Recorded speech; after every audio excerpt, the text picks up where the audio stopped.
After leading my hometown high school team to consecutive state championships, I was given a chance to be an offensive coordinator for Arkansas State. And although I didn't like the idea of leaving my hometown, I knew I couldn't pass up on the opportunity. Luckily for me, I would have some help managing the offense as it would be led by senior quarterback James Blackman and senior running back Johnny Lang. Our home opener sees us going against South Dakota State, and I was going to use this game to help figure out our offensive identity because I wasn't sure what I had yet with this team. I wasn't exactly sure what I was getting with this team, but I knew that I was going to have to rely on our seniors to get us through the game. After trying to set up the run early and often, I was able to get this play action pass off to Valence Hunt, which he broke away from the cornerback and got our first touchdown. Johnny Lang on the following possession had an amazing run to the outside where he juked one of the defenders and was able to take it all the way down into the end zone. The weather was affecting us still though as Brian Sneed dropped this wide open pass. We were still able to play through it though as James Blackman laid this perfect pass to Valence Hunt, which put us up 14 going into halftime. My entire game plan for the second half was to preserve this lead and run down their throats, which we were able to do with ease, and on this fourth down conversion, Johnny Lang was able to get past a couple defenders and get a 17-yard rush. The following play, James Blackman laid down this perfect pass to our backup tight end, which he dropped, and on the following play, he did the exact same thing and dropped it again. I was fed up and told coach we were pulling him for the rest of the game, and we gave our third string tight end a chance, and on the very next play, he caught this touchdown. That cemented our win as we railed South Dakota State, and Johnny Lang got player of the game. I would be nervous for our next game as we'd be facing an SEC opponent in Auburn. I knew if we were going to win this game, we would have to control the time of possession and limit the turnovers, so that's exactly what we tried to do on this first drive by running the ball, and James Blackman took this scramble to the outside. We were trying to throw the ball, but our receivers were getting covered by blankets the entire time, which led to Blackman needing to scramble outside many times, which had been working up until this point. Yet again, our run game opened up the pass game with this play action pass, which got us on the board. I was proud of the team up until this point as we held a lead going into the second quarter, and Foreman caught this amazing play, which was followed up by this amazing third down conversion where Champs Winning copped the ball and kept the drive alive. We were able to get into a goal-to-go situation where we tried to pass the ball, but James Blackman did what he's been doing best and ran down their throats. Blackman would do the exact same thing on the following drive where he ran this option and got another touchdown, which gave us a lead that would never be tested as we ran the ball perfectly in the second half, especially with this Johnny Lang run on first down, and we walked out of Auburn with the win, and I couldn't believe it as James Blackman played an amazing game and the Auburn team was stunned. We would begin Sun Belt Conference play against Troy, and we'd start off the game passing. I can't act like this offense is perfect though as James Blackman had this terrible throw to a wide open receiver, but the team as a whole made up for it on this next play as James Blackman rolled right, made this pass to Stevenson, which he broke off a tackle and got close to the end zone, and a couple plays later we were able to get it to Johnny Lang, who got the touchdown. We had to run the 2-minute offense as the game was tied and it was 3rd and 17, but which led to this amazing catch by Valence Hunt, which was immediately followed up by an amazing read by James Blackman to Johnny Lang, who juked out multiple defenders and got his way into the end zone. Apparently I didn't give a good enough speech at halftime as we opened up the third quarter with a 3 and out. To keep us right, I knew that we had to keep the ball on the ground, and after Johnny Lang juked out several defenders, he was able to get the ball just past midfield to the 44. That was almost immediately followed up by a James Blackman dot as he found the receiver wide open and he took it all the way to the end zone for a touchdown. Troy wouldn't waste much time though as they drove down, putting the game within 4, and I knew that we had to stay aggressive if we wanted to win. And we did just that by getting another big play to Champ Fleming, which set up the easy touchdown to Johnny Lang. We were walking out of here with our 3rd straight win, and I couldn't believe what was happening. This is what the conference looks like after just one game with us sitting atop of it. We would travel to Memphis for our 4th game, which would not start out well as we had a 3 and out right off the bat, followed by getting sacked multiple times on our next possession, and we went into the second quarter trailing for the first time. Opening up the second quarter, we had our tight end streaking down the field and James Blackman airmailed it. I made sure that I cussed out James Blackman and his headset, which must have worked as on the very next possession, James Blackman threw this pass to Trey Orr, who he took all the way down to the red zone, which led to us getting a field goal and getting points on the board. James Blackman continued playing bad towards the end of the first half with this overthrow, but luckily he was able to make up for it on the next play as he found Trey Orr yet again, and on the next play he had to roll out of the pocket to the right where he found Champ Fleming's wide open down the field for this catch, which got him close to the end zone, and we let Blackman do what he does best and roll out to the right and get a touchdown. I was fed up with the team, but we were up going into halftime, and after Brian Steen made the entire Memphis team look silly, I was starting to calm down a little bit, and we started to run out the clock a little bit more like we had been doing the last couple games, which we were able to do as we held our lead all the way through the 4th quarter, and James Blackman got player of the game, only completing 9 passes on 20 attempts. We would be traveling to Missouri next, and I'd be lying if I said I wasn't nervous. Luckily, our special teams forced a fumble on the kick return, and we were able to get 3 points right off the bat. Both offenses had been struggling up until the second quarter where we were up only by 3, and I told James Blackman that if he didn't start getting me points soon and making me look good that I would have to bench him, but he heard me, and he got a touchdown in the next play. Our defense had been playing amazing up until this point, getting us the ball back with a minute left where Johnny Lang caught the simple pass and turned it into what I believe is the best play of the season so far in a 66-yard reception. Only a few plays later were we able to follow it up with another touchdown, and our defense had been holding Mizzou all day as they only had 12 points going into the fourth quarter, and we were able to do what we do best. We controlled the time of possession yet again and limited the turnovers, which led us to another victory as we beat another SEC opponent. I was starting to get really confident, so I started checking out other job opportunities. We would be heading back to Allison Field where we would take on Appalachian State. Appalachian State was known for getting upsets as the underdog, and I was worried as we were taking our 5-game winning streak on the line. Luckily for us, I called some great plays and Johnny Lang was able to turn this into a touchdown. James Blackman also began impressing me by making some great passes, but later on that drive, he rolled out left and got sacked, and I cussed him out in the headset yet again. Appalachian State would go down and score immediately and also get a field goal, putting them up 10, and I was getting fed up on the sideline. I told James Blackman that he better start making some plays or that I was going to bench him, but thankfully for us, he started to move the ball, and with no timeouts and time ticking, we went forward on 3rd and goal instead of getting the field goal, which paid off. The game was tied heading into the 4th, and we began the quarter by this 3-and-out, and Appalachian State blocked our punt, leading to a safety, and we were down 2 late in the 4th quarter, and I knew that we had to get some points on the board, but James Blackman didn't run my play properly, which led to us getting 3 points and going up by 1. Appalachian State was moving the ball though, and with under a minute left in the game, they were moving up the field pretty easily. I was nervous and I couldn't do nothing but watch on the sidelines as I saw Appalachian State kick this game-winning field goal, and we were devastated. Luckily for us, this didn't impact our standings in the Sun Belt Conference, and today we were taking on another conference opponent in Louisiana, and luckily Johnny Lang was able to take this simple pass and get close to midfield. A couple plays later, we had our main tight end Traore wide open, and James Blackman missed the ball, so I cussed him out. James Blackman knew how upset I was, and so he made sure he put the team on his back with a huge scramble here, followed by this amazing pass to Stevenson over the middle, which led to a touchdown. With the game tied with less than a minute in the first half, we had to try to drive down and get some points, but Johnny Lang fumbled the ball, leading to a Louisiana touchdown, so I spent the entirety of halftime yelling at my men the entire time. I was ticked, and opening up the 3rd quarter, I didn't want to have a 3-and-out, so we went forward on 4th and 1, where James Blackman laid down this beautiful pass to Valence Hunt, where he took all the way down for a touchdown, and our defense held strong yet again, which allowed us to drive down the field and capitalize by getting a touchdown and taking the lead. With less than a minute left in the 4th, we were up by 7 points, and Louisiana needed to convert this 4th and 15, which they didn't, and we were back in the win column. Opening up against Southern Alabama, James Blackman laid down this beautiful pass, which Valence Hunt dropped, and I stared daggers at him on the sideline. With the last play in the first quarter, James Blackman was able to turn nothing into something as he found the wide open receiver over the middle, which led to us getting close to the red zone, which we were able to punch in not long after with Johnny Lang straight up the middle. James Blackman had been playing really well up to this point, and as he got this scramble here for another first down close to midfield, followed by this amazing pass to Champ Flemings, and one of the best passes I've seen from him all year as he threaded the needle to Foreman and got a touchdown later on that drive. We were up 14 going into the second half, and I let Blackman continue airing it out as he did right here with another great pass to Valence Hunt, which he caught this time, and we cruised to our easiest win of the season thus far. I wasn't sure if I was going to be here at the end of the year with how great our team had been playing thus far, so I kept an eye on job securities. James Blackman had been playing nearly perfect this entire season until he threw this interception for the first time all season. Luckily, our defense gave us a stop, which James Blackman didn't want as he gave the ball right back, so I spent the next several minutes cussing him out on the sidelines, which led to him rolling out to the right and throwing this great pass to Johnny Lang,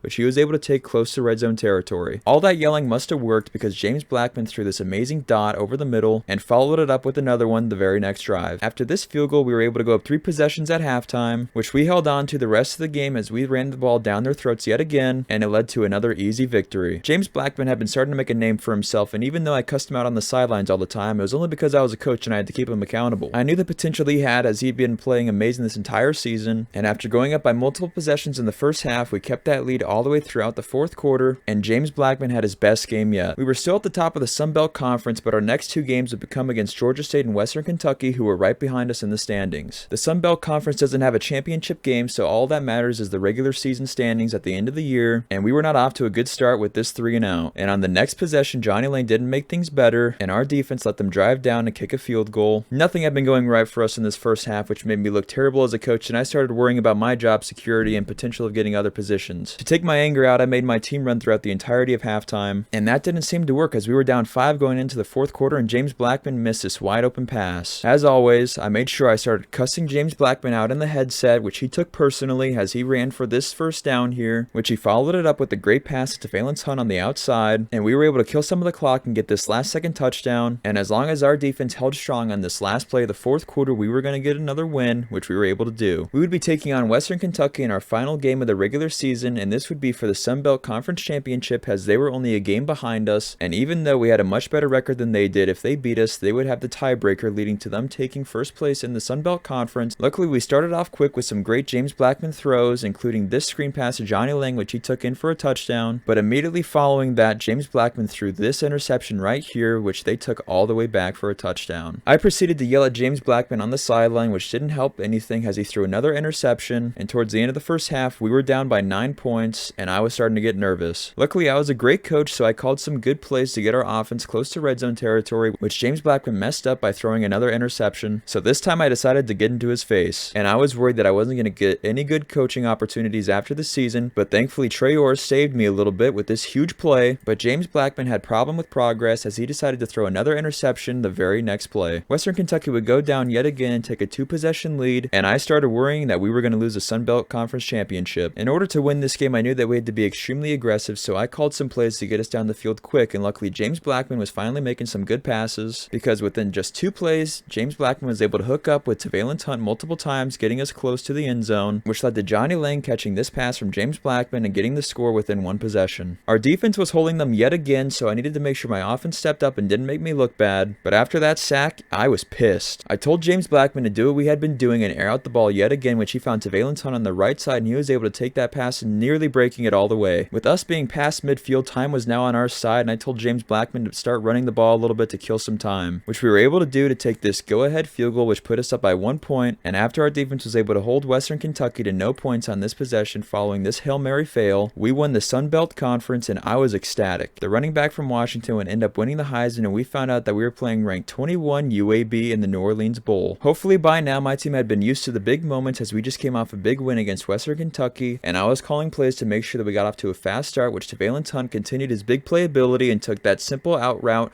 all the way down for a touchdown, getting us on the board first. I called one of my favorite plays heading into the second quarter, leading to this Trey Orr reception and Johnny Lang punching it down their throats for another touchdown. My offense had been playing extremely well up until this point, and getting a ranked win under our belts would make me look really good and get me better offers at the end of the year, and after Johnny Lang was able to get another touchdown, we went into halftime up 14. I made sure my players knew how happy I was as we were able to hold UAB to almost nothing besides this last second touchdown in the fourth quarter, and I had won my first bowl game coaching Arkansas State, and I was ecstatic. These were James Blackman passing and rushing stats throughout the season, along with the stats for our rushing leaders and our receiving leaders. USC would go on to dominate the college football playoffs, and I received a contract extension to come back to Arkansas State, but I didn't want to sign it just yet because I wanted to see what other offers I had, and I had a lot of thinking to do this offseason.